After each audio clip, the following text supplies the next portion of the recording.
నమస్తే పబ్లిక్, అందరు మంచిగున్నారా? సిటీ మరి చూసేటోళ్ళ కోసం మంచి మంచి వార్తలు పట్టుకొచ్చినాయి కాబట్టి మన ఛానల్ మార్వకుండా వార్తలు పురాగా వచ్చేదాకా చూస్తూనే ఉంటుండ్రి. సరే మరిగా వార్తలు చాలు చేసే కంటే ముందుగల్లా కొన్ని హెడ్లైన్స్ ఉన్నాయి, ఆ వీటితోనే సురు చేద్దాం. చలో హెడ్లైన్స్. రైతుల ముచ్చట్ల రేవంత్ రెడ్డి కేసీఆర్ మీద అయ్యిండు ఫైరు. ప్రభుత్వానికి చేతగాకనే తిప్పాలన్నాడు కేటీఆర్. రైతులను ఆదుకోవాలని రైతు దీక్ష చేసిండు ఎంపీ బండి సంజయ్. కేంద్రం నుంచి నిధులు తేవాలని మంత్రి పొన్నం వేసిండు సవాల్.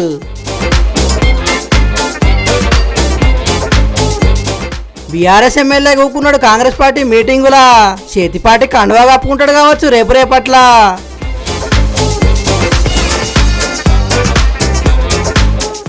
పవన్ కళ్యాణ్ హోరెత్తిస్తున్నాడు ప్రచారాన్ని. పిఠాపురం పబ్లిక్ అందిస్తారో మరి విజయాన్ని.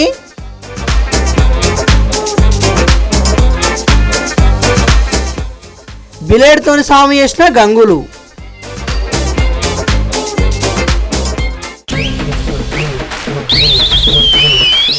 మొన్నట్లా పొలాలు ఎండిపోయి బాధపడుతున్న రైతులను పరామర్శించనీకి కేసీఆర్ జిల్లాల పర్యటన చేసిండు కదా. ఇవాళ అసమర్థ పాలన చెయ్యంగానే రైతులు అవస్థపడే పరిస్థితి వచ్చింది. ఇది కాలం తెచ్చిన కరువు కాదు, కాంగ్రెస్ పార్టీ తెచ్చిన కరువు అని విమర్శలు చేసిండు కదా. ఇక ఆ విమర్శల మీద ఇవాళ సీఎం రేవంత్ రెడ్డి మాట్లాడుకుంటా ఏమన్నాడో ఇనుండ్రి. కాంగ్రెస్ వచ్చింది కరువు వచ్చింది అంటున్నాడు. 80,000 పుస్తకాలు చదివిన చంద్రశేఖర్ రావు వానాకాలం ఎప్పుడు వస్తుంది, చలికాలం ఎప్పుడు వస్తుందో నీకు తెలియకుండా పోయిందా? కాంగ్రెస్ ఎప్పుడు అధికారంలోకి వచ్చింది? డిసెంబర్ 7 తారీఖు నాడు వచ్చింది. చలికాలంలో వానలు పడతాయా? డిసెంబర్ 7 తారీఖు మేము ప్రమాణ స్వీకారం చేసే వరకు తమరే ముఖ్యమంత్రికి ఉంటుంది, తమరి ప్రభుత్వమే అధికారంలో ఉండే. మరి తమరి పాపాలకే కదా వరుణదేవుడు భయపడిపోయి వానలు గురవక కరువు వచ్చింది. నీ వారసత్వంగా కరువుతో పాటు 7 లక్షల కోట్ల రూపాయల అప్పులు కూడా మాకు అప్పచెప్తే ఆ రోజు నుంచి రోజుకు 18 నుంచి 20 గంటలు మేము కష్టపడి దీన్ని సరిదిద్దడానికి ప్రయత్నం చేస్తున్నాము. నువ్వు చేసిన పాపాలను మా ఖాతాలో రాయాలని మీరు ప్రయత్నించడం ఏమన్నా మర్యాదగా ఉన్నదా చంద్రశేఖర్ రావు గారు? మేము అధికారంలోకి వచ్చిన చలికాలంలా వర్షాలు పడతాయా? గిదేం పద్ధతి? కేసీఆర్ గిట్లా విమర్శలు చేసుడు ఆక్షేపణీయమని అన్నాడు. కేసీఆర్ చేసిన తప్పులను సవరించనీకి మేం దినం మస్తు కష్టపడుతున్నామని అన్నాడు. ఇక అట్లనే రైతు బంధు పైసలు రైతుల ఖాతాలో వేయకుండా ఇబ్బంది పెడుతున్నారనే విమర్శల మీద రైతు బంధు 10 రోజుల్లో వేసినాం అన్నాడు. డిసెంబర్లో మొదలుపెట్టి సెప్టెంబర్ వరకు 10 నెలలు, 10 రోజులు కాదు 10 నెలల వరకు రైతు బంధు పథకంలో రైతుల ఖాతాలలో పైసలు వేసిన లెక్కలాడు ఉన్నాయి. 2018 ఎన్నికలప్పుడు మాత్రమే ఎన్నికల ముందు ఖాతాల పైసలు వేసినవు. ఆ తర్వాత ఏ రోజు కూడా 4 నెలల నుంచి 10 నెలల సమయం తీసుకున్నాడు రైతు బంధు పథకాన్ని వేయడానికి. మేము 100 రోజుల్లోనే 64,75,000 మంది రైతులకు ఖాతాలలో నగదేసినము. మొత్తం ఉన్నదే 69 లక్షల మంది రైతుల ఖాతాలు. ఆల్రెడీ 65 లక్షల ఖాతాలలో రైతు బంధు పథకాన్ని పూర్తి చేసినాము. అధికారిక లెక్కలు ఉన్నాయి. ఒకవేళ ఈ లెక్కలలో తప్పులు ఉంటే మీరు ఏ శిక్ష విధించినా మేము ఆ శిక్షను అనుభవించడానికి సిద్ధంగా ఉన్నాము. మేము చెప్పిన లెక్కలు నిజమైతే తెలంగాణ రైతాంగానికి నువ్వు ముక్కు నేలకు రాసి క్షమాపణ చెప్తావా అని చెప్పి నేను వారిని అడుగుతున్నా. ఒక్క ఎన్నికల ముందు తప్ప కేసీఆర్ రైతు బంధు పైసలు ఎప్పుడు చక్కగా ఇయ్యలేదు. మేం మాత్రం ఇప్పటికే సానా వరకు రైతులకు రైతు బంధు ఇచ్చినామని అన్నాడు. ఇక 10 ఏళ్ల కేసీఆర్ పాలనలా 100 ఏళ్ల విధ్వంసం జరిగిందని విమర్శించిండు. ఇక రేవంత్ రెడ్డి మీద మాజీ కేటీఆర్ మాట్లాడుకుంటా ఏమన్నాడో ఈనుండ్రి. కానీ అలా రేవంత్ రెడ్డి చూడు కథ ఎల్బీ స్టేడియంలో మీటింగ్ పెడతాడు. ఇగో చూసినావా నేను ఇచ్చేసిన 30,000 కాగితాలు 30,000 ఉద్యోగాలు ఇచ్చిన 3 నెలల్లో అని చెప్పి డైలాగులు కొడుతుండు. అన్న నాకు తెలియక అడుగుతా, పిల్లలు పుట్టాలంటే పెళ్ళి కావాలి, సంసారం చేయాలి, అప్పుడే పిల్లలు పుడతారు కదనే. మరి నువ్వు వచ్చినాక ఇచ్చిన నోటిఫికేషన్లు ఎన్ని, నువ్వు వచ్చినాక పెట్టిన పరీక్షలు ఎన్ని? ఒక్కటి కూడా లేదు. అంటే కేసీఆర్ గారి ప్రభుత్వంలో పెట్టిన నోటిఫికేషన్లు, కేసీఆర్ గారి ప్రభుత్వంలో పెట్టిన పరీక్షలు, దాని ఫలితాలు నువ్విచ్చి ఇలా మందికి పుట్టిన బిడ్డలు మా బిడ్డలు అని చెప్పుకునే బాపతు ఈ కాంగ్రెస్ నాయకులనే మాట నేను విజ్ఞప్తి చేస్తున్నాను. కేసీఆర్ చేసిన పనులను కూడా మేం చేసినామని చెప్పుకునేందుకు వీళ్ళకి సిగ్గుండాలి అని జర గట్టిగానే అరుచుకున్నాడు. మొత్తానికైతే నువ్వొక్కటంటే నేను రెండంట అన్నట్టే ఉన్నది ఇప్పుడు తెలంగాణలో ఉన్న రాజకీయం చూస్తుంటే. ఇక ఎన్నికలు దగ్గర పడ్డా కొద్దీ మూడు ప్రధాన పార్టీల మధ్య ఇంకెంత మాటల మంటలు నడుస్తాయో ఏందో పోండ్రి.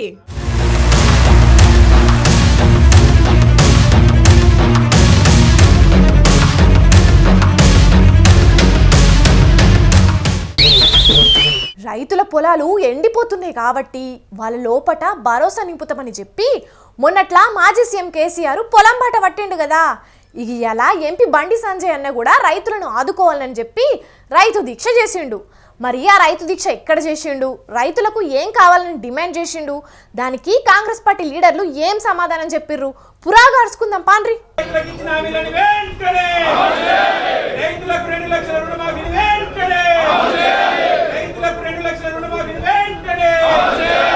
రైతు పంటకి వరి పంటకి 500 రూపాయల బోనస్ వెంటనే. రైతులకు వరి పంటకి 500 రూపాయల బోనస్ వెంటనే. కాంగ్రెస్ పార్టీ అధికారంలోకి వచ్చినాక చేస్తున్న మోసాలను ఎండగట్టి రైతులకు భరోసా ఇయ్యనీకే రైతులతోని కలిసి రైతు దీక్ష చేస్తున్నామని ఎంపీ బండి సంజయ్ చెప్పిండు. కాకుంటే ఈ దీక్షను రైతుల పొలాల కాడ కాకుండా కరీంనగర్ ఎంపీ ఆఫీసులున్న సల్లగా ఏసీ రూమ్లనే రైతులతోని కలిసి రైతు దీక్షలో ఊకున్నాడు. అటెంక మాట్లాడుకుంటా రైతు భరోసా కింద ఎకరాకు 15,000 ఎందుకు ఇత్తలేరు, 2 లక్షల రుణమాఫీ ఎందుకు అమలు చేస్తలేరని గరమైండు. వడ్ల కొనుగోలు కేంద్రాలు ప్రారంభమైనాయి కాబట్టి వెంటనే బోనస్ ప్రకటించి తాలు తరుగు తేమతోని సంబంధం లేకుండా వడ్లన్నీ ప్రభుత్వమే కొనుగోలు చేయాలని డిమాండ్ చేసిండు. రైతులు కష్టాల్లో ఉన్నారు కాబట్టి తక్షణమే ఎకరాకు 25,000 రూపాయల నష్టపరిహారం చెల్లించాలని డిమాండ్ చేసిండు. కేంద్రం ఇచ్చే 2,200 రూపాయల మద్దతుతో పాటు 500 రూపాయల బోనస్ ఇస్తారా ఇయరా, ఇస్తామని ఎందుకు ప్రకటించలేకపోతున్నారు?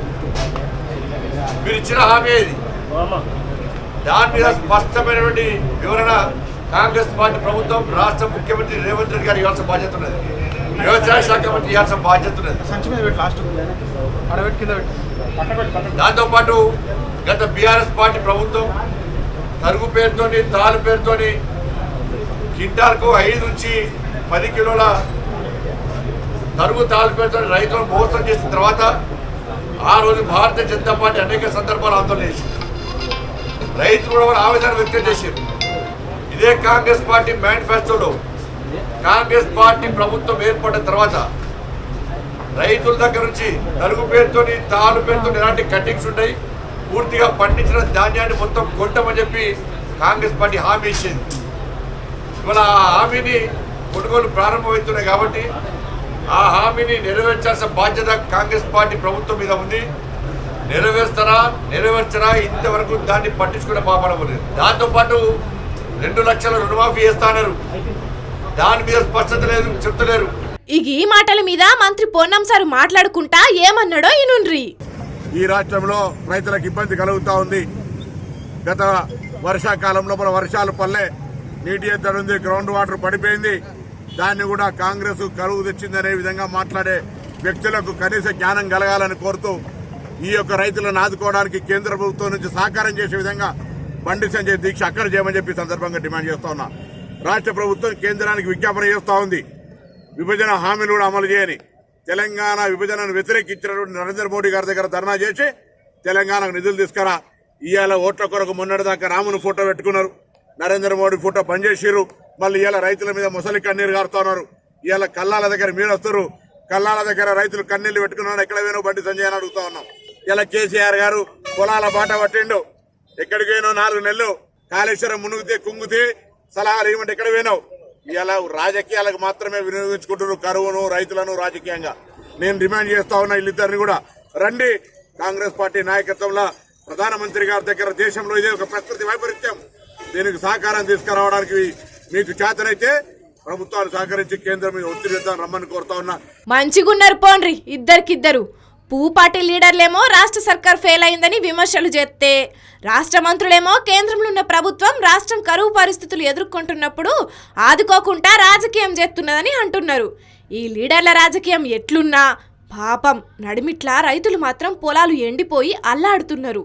ఎండినాయి కానీ మిగిలిన పొలాలైనా కాపాడే ప్రయత్నం చెయ్యుండ్రి.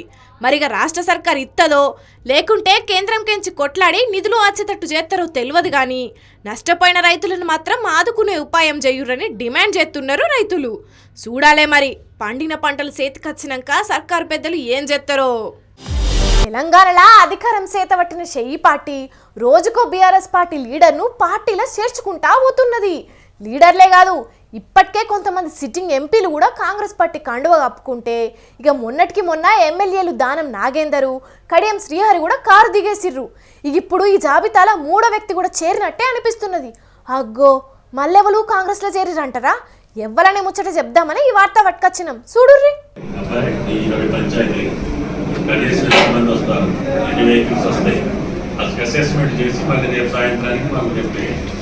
వ్యవసాయ శాఖ మంత్రి తుమ్మల నాగేశ్వరరావు మాట్లాడుతున్న మీటింగులా అందరూ కాంగ్రెస్ పార్టీ కండువాలే వేసుకున్నారు గాని కండువాలేని ఏకైక మనిషి ఎవ్వలో ఏర్పాటు చేసి రానుల్లా. ఆయన ఎవ్వలో కాదు, ఉమ్మడి ఖమ్మం జిల్లా నుంచి బీఆర్ఎస్ పార్టీ తరపున గెలిచిన ఏకైక వ్యక్తి Bhadrachalam MLA Tellam Venkatrao. BRS MLA Congress లీడర్లతో కూకున్నాడంటే అది అధికారిక సమావేశమేం గిట్లా కాదు, అది బరాబర్ కాంగ్రెస్ పార్టీ సమావేశమే. గందుకే ఇప్పుడు వార్తలకు వచ్చింది. లోక్సభ ఎన్నికల సన్నాహక సమావేశాన్ని ఇల్లందు ఎమ్మెల్యే కోరం కనకయ్య క్యాంప్ ఆఫీసులో ఏర్పాటు చేసిర్రు. మహిబాద్ లోక్సభ నియోజకవర్గానికి ఇన్ఛార్జిగా మంత్రి తుమ్మల నాగేశ్వరరావును నియమించిర్రు కాబట్టి అక్కడ లీడర్లందరితోని మీటింగ్ పెట్టిండు. ఇక ఈ మీటింగ్కు భద్రాచలం ఎమ్మెల్యే తెల్లం వెంకట్రావు కూడా హాజరు పడేటాళ్లకు ఆయన కూడా కాంగ్రెస్ పార్టీలో చేరుడు ఖాయమైనట్టే పోన్రి. అసలుకైతే మంత్రి పొంగులేటి శ్రీనివాసరెడ్డితోనట్టుగా బీఆర్ఎస్ పార్టీ నుంచి కాంగ్రెస్ పార్టీలకు పోయిండు గాని టికెట్ ఇయ్యకపోయే వరకు మళ్ళా బీఆర్ఎస్ పార్టీలో చేరి టికెట్ సంపాదించుడే కాదు ఎమ్మెల్యేగా కూడా గెలిచి అసెంబ్లీలో అడుగుపెట్టిండు. ఇక రాష్ట్రంలో కాంగ్రెస్ పార్టీ అధికారంలోకి రాగానే ముందుగల ఈయననే చేతి పార్టీలో చేరతాడని అనుకున్నారు గాని ఇన్ని దినాలు సైలెంట్గానే ఉన్నాడు. మొత్తానికైతే ఇప్పుడు మంచి మోకా చూసుకొని చేతి పార్టీ లీడర్లకు అందించబోతున్నాడు. మరిగా అధికారికంగా మెడల కండువా ఎప్పుడు వేసుకుంటాడో తెలియదు కానీ కాంగ్రెస్ పార్టీ అభ్యర్థిని ఎట్లా గెలిపియాలనే దాని మీద చేస్తున్న వ్యూహాలను మాత్రం మంచిగానే వింటున్నాడు. పంచాయతీలు పోటీ చేయలేము, సొసైటీని గెలవము, మున్సిపాలిటీలు కూడా మన వల్ల కాదు అని ఆత్మస్థైర్యాన్ని దెబ్బకొట్టాలంటే మనం మెజారిటీ తెచ్చుకోవాలి. తెచ్చుకుంటే మన తర్వాత పడే రాజకీయ పదవులకు కానీ రాజకీయ ఎన్నికలకు కానీ మనకి ఈజీ అవుతుంది. వీటన్నిటికీ మూలం ఏంటంటే ప్రతి గ్రామం నుంచి ఎంతో కొంతమందిని మనం మీటింగ్కి తీసుకెళ్ళగలగాలి. ఇన్నరా మొత్తానికైతే కారు పార్టీని ఎట్లా దెబ్బ కొట్టాలి, అసలుకు వాళ్ళు పోటీ చెయ్యనీకే భయపడేటట్టు ఎట్లా చేయాలి అనే దాని మీద బగ్గనే ప్లాన్లు చేస్తున్నారు. ఈ ప్లాన్లు అన్నీ మంచిగా వింటున్నాడంటే భద్రాచలం ఎమ్మెల్యే తెల్లం వెంకట్రావు కూడా బరాబర్ కాంగ్రెస్ పార్టీలో చేరుడు ఖాయమే పోన్రి. అంటే ఈ లెక్కన 3 ఎమ్మెల్యేలు కారు దిగినట్టే పోన్రి. మరి రేపట్ల ఇంకెందరు కాంగ్రెస్ పార్టీలో చేరతారో ఏం కథనో చూడాలే.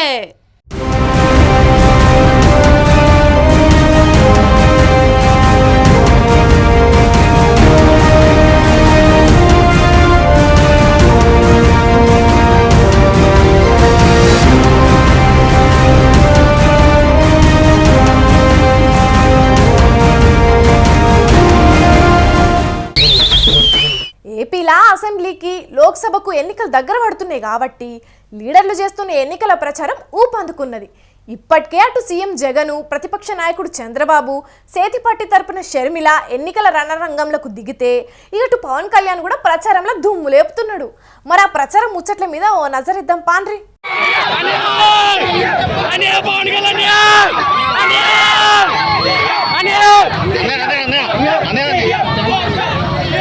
కాకినాడ జిల్లా పిఠాపురంలో జనసేన అధినేత పవన్ కళ్యాణ్ జోరుదారుగా ప్రచారం చేస్తున్నాడు. ఈ ప్రచారంలో భాగంగా కొంత దూరం ఆటోలో ప్రయాణం చేసి కార్యకర్తల లోపల జోష్ పెంచిండు. ఇక అటు పొన్నాడ గ్రామంలో సుమారు గంట దాకా పాదయాత్ర చేసి ఇంటింటికి తిరుగుకుంటా ప్రతి ఒక్కరిని కలిసి యోగక్షేమాలు అడిగి తెలుసుకున్నాడు.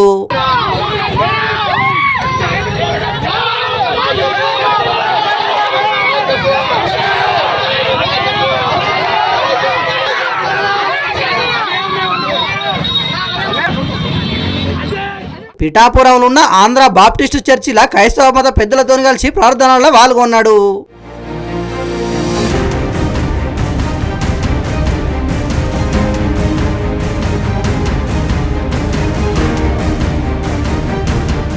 100 ఏళ్ల కింద కట్టిన ఈ చర్చికి రావడం అదృష్టం అన్న పవన్ కళ్యాణ్ అన్ని మతాలను సమానంగా చూసే మతం క్రైస్తవ మతం అని చెప్పిండు. ఇక మాట్లాడుకుంటా ప్రత్యేకించి నా మనసుకి స్పందన వచ్చింది. 1905 నుంచి సెంటినరీ చర్చ్ అంటే ఎంత పురాతనంగా ఉన్న చర్చ్, అలాంటి చర్చికి వచ్చి నా గౌరవం తెలపాలి, నా ప్రార్థనలు నా వినమ్రతలు తెలియజేయాలి. ఇది నా కమిట్మెంట్ కూడా సోషల్ హార్మనీకి, రిలీజియస్ హార్మనీకి. అందరం బాగుండాలి. ముఖ్యంగా నేను పిఠాపురం నుంచి నేను ఈ రోజున దీన్ని రాజకీయ వేదిక అయితే నేను వాడుకోవట్లేదు. ఒకటే నేను కోరుకున్నా, నేను అన్ని మతాలకి అన్ని ధర్మాలకి నేను సమానమైన గౌరవించేవాడిని. అట్లా క్రీస్తు గొప్పతనాన్ని చెప్పిన పవన్ కళ్యాణ్ పిఠాపురం నియోజకవర్గంలో ఉన్న బషీర్ బీబీ ఔలియా దర్గాకు పోయి ప్రత్యేక ప్రార్థనలు చేసిండు. మొత్తానికైతే ఇలా పవన్ కళ్యాణ్ మాత్రం ప్రచారాన్ని హోరెత్తిచ్చిండు పోండ్రి.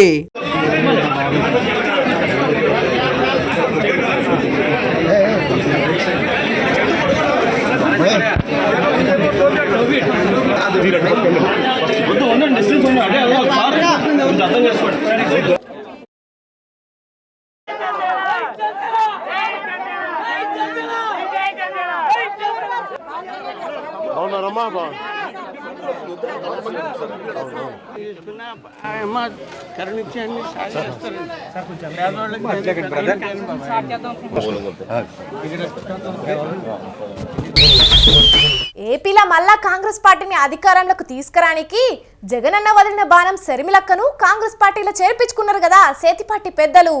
ఇప్పుడు ఎన్నికలు దగ్గర పడుతున్నాయి కాబట్టి ఏపీ నుంచి ఎన్నికల్లో పోటీ చేయబోయే 5 ఎంపీ 114 ఎమ్మెల్యే అభ్యర్థులతోని లిస్టును విడుదల చేసిర్రు. కాకుంటే శర్మిల మాత్రం కడప ఎంపీగా పోటీ చేస్తున్నది. మరి ఇట్లా ఎంపీగా ఎందుకు పోటీ చేస్తున్నా అనేది శర్మిలక్కనే చెప్పింది.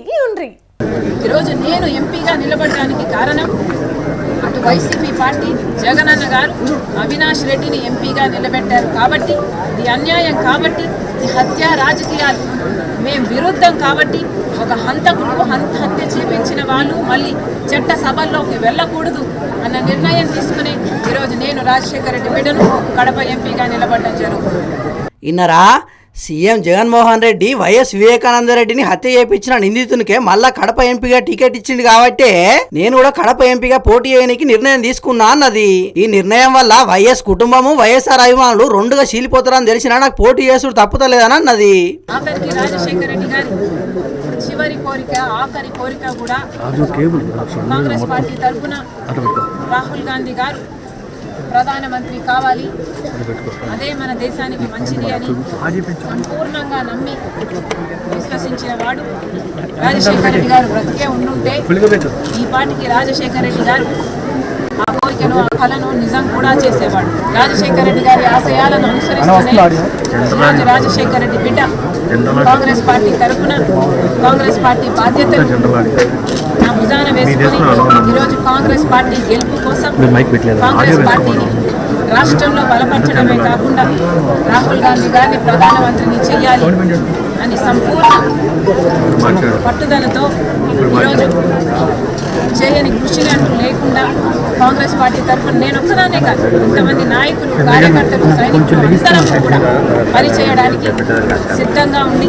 ఈరోజు రాజశేఖర రెడ్డి గారి ఆశీస్సుల కోసం ఇక్కడికి రావడం జరిగింది. ఇక కేంద్రంలో కాంగ్రెస్ పార్టీని అధికారంలో తీసుకొచ్చుడు, రాహుల్ గాంధీని ప్రధానమంత్రిని చేసుడు రాజశేఖర రెడ్డి చివరి కోరిక కాబట్టి ఆ కోరికను తీర్వడానికి రాజశేఖర రెడ్డి బిడ్డగా ఆంధ్రప్రదేశ్ నుంచి ఆ బాధ్యతను నా భుజాల మీద వేసుకున్నా అని చెప్పింది.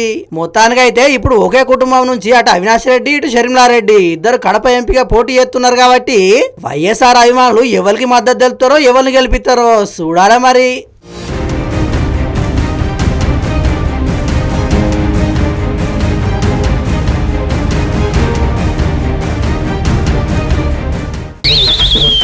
ఇగో ఇవాళ సిటీ మరి వార్తలు మేము చెప్పినన్ని జబర్దస్త్గా ఉన్నాయిలే.